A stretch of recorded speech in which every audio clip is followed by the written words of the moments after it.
Kwame Nkrumah in exile. Int. Residence, Conakry, Guinea. Day. The year was 1966.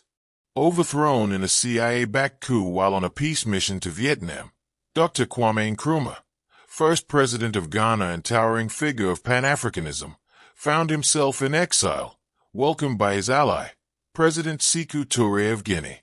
Touré granted him the honorary title of Co-President of Guinea, a symbolic but powerful gesture of solidarity. Inside a modest but dignified residence in Conakry, Nkrumah settled into a disciplined life of reading, writing, and revolutionary correspondence. His days were spent between bookshelves stacked with volumes on socialism, African history, and global liberation movements. The room was often quiet, save for the scratch of his pen and the occasional buzz of a shortwave radio tuned to the BBC or Radio Ghana. Though physically absent from his homeland, Nkrumah remained intellectually and ideologically entrenched in its fate.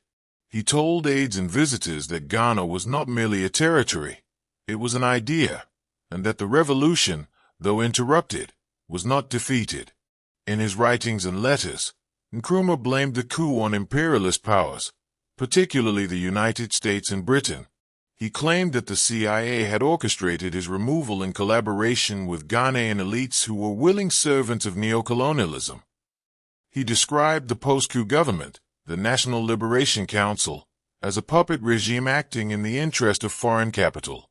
From Conakry, he launched a new campaign, not of politics, but of ideas. His pen became his weapon.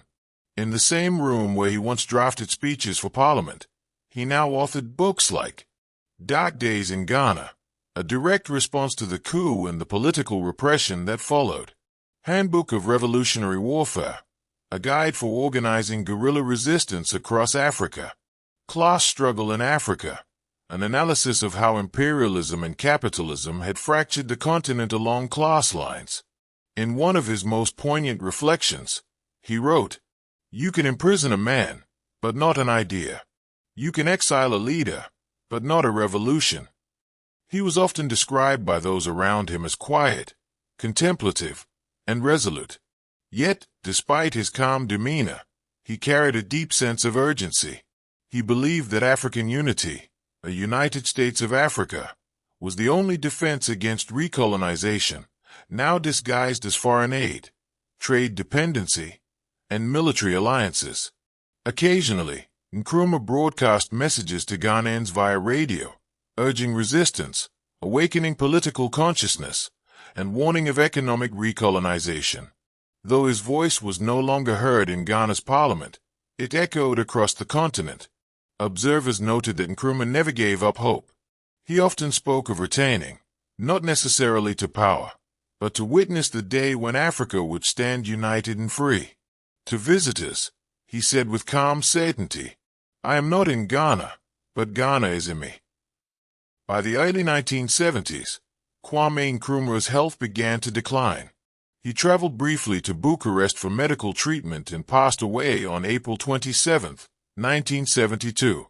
Though his physical exile ended in death, his ideological presence would continue to inspire generations of pan-Africanists, anti-colonial activists, and freedom fighters.